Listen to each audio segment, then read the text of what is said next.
সিরিয়ার প্রধানমন্ত্রী বাশার আল আসাদ সরকারের পতনের পর তার নির্মম অত্যাচারের কিছু ভিডিও ফুটেজ সামাজিক যোগাযোগ মাধ্যমে ভাইরাল হয়েছে, যেটা আপনারা দেখলে হতভম্ব হয়ে যাবেন। আর এই বন্দীদেরকে, যাদেরকে সে আটকে রেখেছিল, বন্দি করে রেখেছিল, তাদের চেহারা যদি আপনি একবার দেখেন, মনের অজান্তে আপনার চোখে পানি এসে যাবে।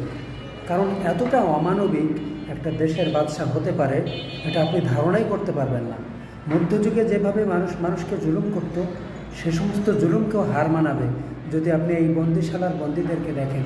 এখানে যে জায়গাটা দেখতে পাচ্ছেন স্ক্রিনে, এখানে বহুতল বিশিষ্ট সে বন্দিশালা তৈরি করেছিল, যার মাটির নিচে ছিল বহুতলা, যার একটা ফ্লোরেই, শুধুমাত্র একটা ফ্লোরেই প্রায় 30,000-এর মতো বন্দীদেরকে পাওয়া গেছে।